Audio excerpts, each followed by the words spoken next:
Euphoria, Season 3, is trying too hard.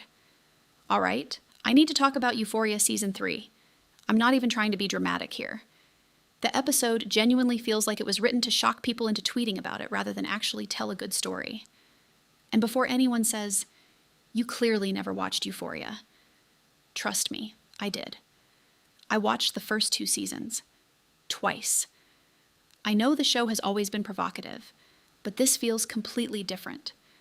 The earlier seasons were messy, chaotic, and definitely over-sexualized at times, but underneath all of that there was still strong acting, memorable visuals, emotional storylines, and characters that actually felt layered. This new episode?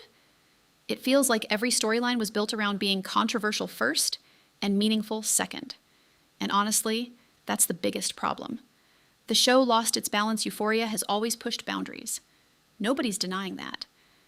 Cassie's storyline revolved around validation and self-worth. Kat's storyline explored confidence, insecurity, and identity. Jules had complicated relationships tied to loneliness and vulnerability. Even when the show was uncomfortable, there was usually a reason behind it.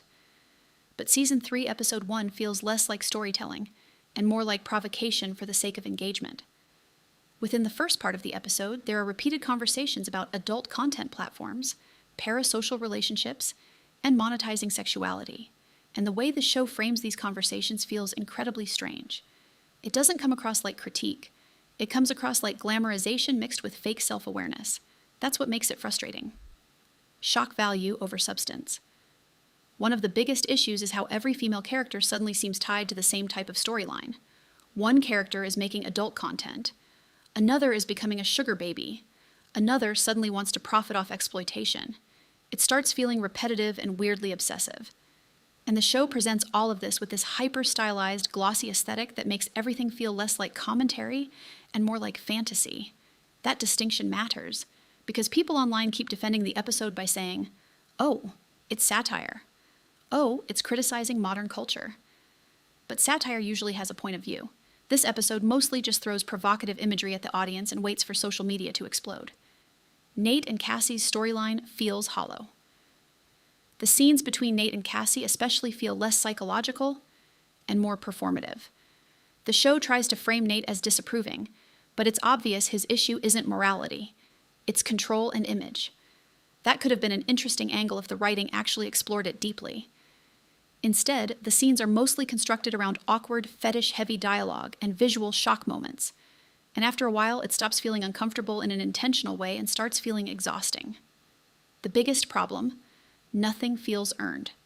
That's really what this comes down to. The first 2 seasons had moments that shocked people, but those moments were usually attached to emotional stakes. This episode feels like it skips the emotional groundwork entirely. Characters suddenly make extreme decisions with barely any build-up. Conversations feel written for TikTok clips. Entire scenes feel engineered to go viral. And maybe that's the point. Because controversy works. People argue online. Clips spread everywhere. Think pieces get written. And suddenly everyone's talking about the show again. But being talked about doesn't automatically make something good. Euphoria used to have style and substance. What made Euphoria successful originally wasn't just the nudity or the chaos. It was the atmosphere, the soundtrack, Zendaya's performance, the cinematography, the emotional breakdowns, the sense that beneath all the excess, the characters were genuinely hurting. Now it feels like the show is leaning entirely into spectacle. And the more it does that, the emptier it becomes. Final thoughts. I really wanted to like this episode. I genuinely did. Because despite all my criticisms of Euphoria over the years, I still thought the show had something interesting underneath the mess. But this premiere feels less like a continuation of the original story and more like an attempt to outrage people into free promotion. And maybe that strategy will work. People are definitely talking about it, but personally, I think the show sacrificed depth for shock value. And once the shock wears off, there's not much left underneath it. Anyway, let me know what you think, because I genuinely feel divided on this one.